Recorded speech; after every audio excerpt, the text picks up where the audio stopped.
Side खबरों के लिए सब्सक्राइब करें फ्लेम मीडिया और उसके बाद बेल आइकन को प्रेस करें ताकि सबसे पहले आपको मिले एक्सक्लूसिव खबरें।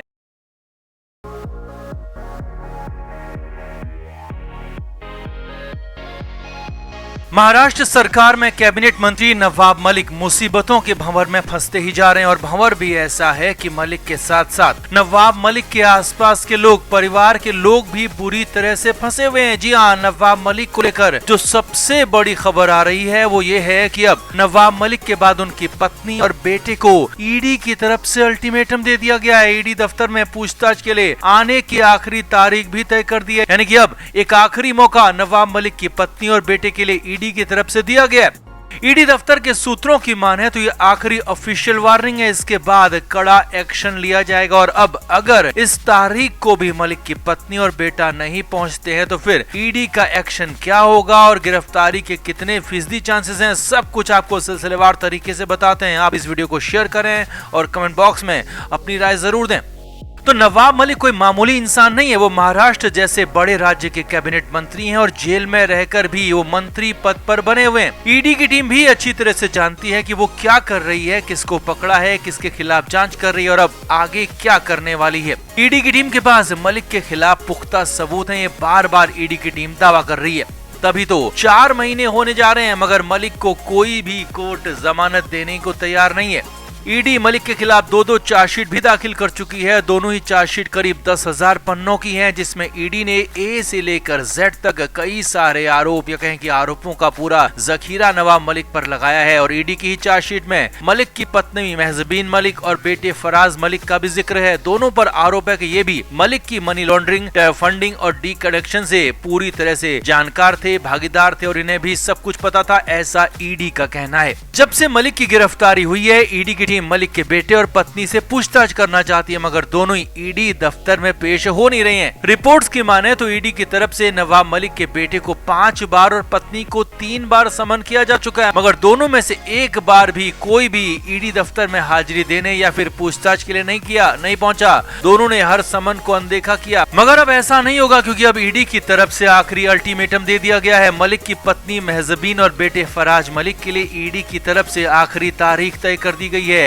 ईडी दफ्तर के सूत्रों की माने तो जांच कर रही टीम इस मामले को और ढीला छोड़ने के मूड में कतई नहीं है। दिल्ली हेड ऑफिस से भी मुंबई की टीम पर कई तरह के प्रेशर हैं क्योंकि मलिक का मामला बेहद ज्यादा हाई प्रोफाइल है, ईडी की साख का सवाल है। इसीलिए अब ईडी अपने केस को और ज्यादा मजबूत करने के लिए मलिक की पत्नी और बेटे का बयान दर्ज करने की आखिरी तारीख देने जा रही है। सूत्रों की माने तो ईडी दफ्तर की तरफ से अब आखिरी बार समन जारी किया जाएगा जिसमें तुरंत हाजिरी के बारे में लिखा जा रहा है और सूत्रों की माने तो अगर इस बार भी दोनों पेश नहीं होते हैं तो ईडी की टीम दोनों को गिरफ्तार करने की तैयारी में है क्योंकि इतनी बार समन को अनदेखा करना अपने आप में एक अपराध है और कानूनी कार्रवाई करने को सपोर्ट न करना भी जुर्म की श्रेणी में आता है। ईडी सूत्रों का कहना है कि मलिक का बेटा बार बार समन की अवहेलना कर रहे हैं। वहीं ईडी का ये भी आरोप है कि नवाब मलिक की पत्नी महजबीन भी लंबे समय से मनी लॉन्ड्रिंग के मामले में शामिल थी तो उन्हें सब कुछ पता था लेकिन वो समन का जवाब नहीं दे रही हैं। अब फराज मलिक और उसकी मां से पूछताछ के लिए ईडी कोर्ट में गैर जमानती वारंट जारी करने की दरख्वास्त कर रही है। इसके बाद न केवल फराज मलिक बल्कि उसकी मां महजबीन को भी ईडी के सामने पेश होना पड़ेगा। सामने आया कि ईडी अब सिर्फ 13 जून तक का इंतजार करेगी। जी हां, 13 जून सोमवार तक दोनों को पेश होना हो सकता है और ईडी के वकील कोर्ट का रुख देखेंगे। उसके बाद तय किया जाएगा कि आगे क्या होना है। गैर जमानती वारंट अगर कोर्ट की तरफ से जारी किया जाता है तो ईडी के लिए कोई भी एक्शन लेना बेहद आसान हो जाएगा, दोनों की गिरफ्तारी आसान हो जाएगी और एक बार फिर जेल में गए तो बाहर निकलना नामुमकिन सा हो जाएगा और जैसा ही नवाब मलिक के साथ हो रहा है। तो आपको क्या लगता है, ईडी को अब कोर्ट का रुख कर लेना चाहिए क्या?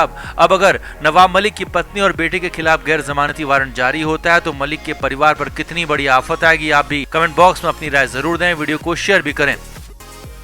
तो नवाब मलिक महाराष्ट्र सरकार के मंत्री जरूर हैं लेकिन उनके हाल बेहद ही खराब हैं। मंत्री जैसे हालात तो बिल्कुल भी नहीं है। मलिक को महाराष्ट्र कैबिनेट से हटाया नहीं गया या फिर इस्तीफा नहीं लिया गया लेकिन उनके विभाग उनसे ले लिए गए और वो बिना विभागों के सिर्फ सिंबॉलिक मंत्री बचे हुए हैं। उनकी पार्टी एनसीपी भी जो कि कुछ शुरुआती दिन नवाब मलिक का नाम लेती रही, मलिक की बात कहती रही, अब उसने पूरी तरह से मलिक का साथ छोड़ दिया और ताजा अपडेट के बाद तो ये और ज्यादा गहराई से लगने लगा है, यही दिखने लगा है। असल में नवाब मलिक को हाल ही में कुछ वक्त पहले जेल से अस्पताल शिफ्ट किया गया था ताकि उनका इलाज हो सके, लेकिन अस्पताल में भी उनके हालात जेल जैसे ही हैं क्योंकि चारों तरफ सिर्फ सुरक्षा कर्मी है और सुरक्षा कर्मियों के पहरे में मलिक को रखा गया है, यानी कि आजादी जैसा अस्पताल में कुछ भी नहीं है। लेकिन कुछ दिन पहले ही खबर आई थी कि नवाब मलिक को पुलिस के शिकंजे से सुरक्षा कर्मियों के कब्जे से बाहर निकाला जाएगा और एक दिन के लिए सही नवाब मलिक को बाहर निकाल कर महाराष्ट्र विधानसभा ले जाया जाएगा, क्योंकि वहाँ राज्यसभा के चुनाव है और राज्यसभा के चुनाव में विधायकों को वोटिंग करनी होती है और इसीलिए बाकायदा एनसीपी नेता और शरद पवार के बेहद खास माने जाने वाले प्रफुल्ल पटेल ने बयान दिया कि जरूरत पड़ी तो नवाब मलिक को बाहर लाएंगे और मलिक को विधानसभा पहुंचाएंगे। अब यहाँ पर यह भी समझिए कि नवाब मलिक महाराष्ट्र विधानसभा के विधायक हैं और वो राज्यसभा चुनाव में वोटर हैं, यानी कि वोटिंग कर सकते हैं।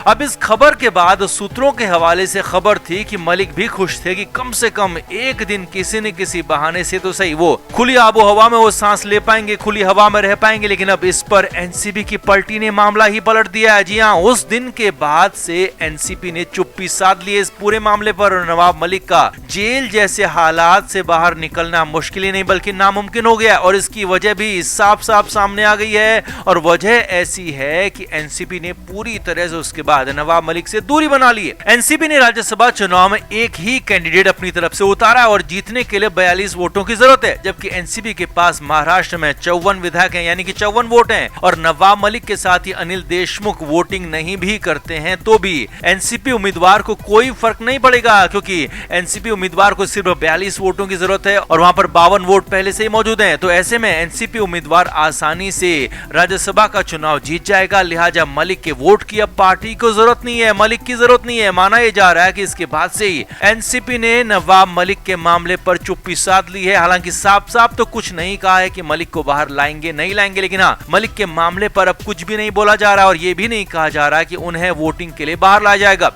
अब ऐसे में समझा यह जा रहा है कि नवाब मलिक का खुली हवा में आना, जेल जैसे हालात से बाहर निकलने का ख्वाब टूट गया है, क्योंकि मलिक की पार्टी एक बार फिर से मलिक को यहां पर दगा देते हुए दिख रही है। पहले भी एनसीपी ने खुलकर कभी भी नवाब मलिक का साथ नहीं दिया और अब भी ऐसा ही कुछ हो रहा है और नवाब मलिक का साथ उनकी ही पार्टी नहीं दे रही है। लिहाजा साफ बात यही है कि नवाब मलिक को एनसीपी ने फिर से बीच मझधार में छोड़ दिया है, भंवर में छोड़ दिया है और मलिक को जोर का झटका बहुत जोर से दे दिया और इतनी जोर से कि मलिक का बाहर आना अब लगभग नामुमकिन दिख रहा है।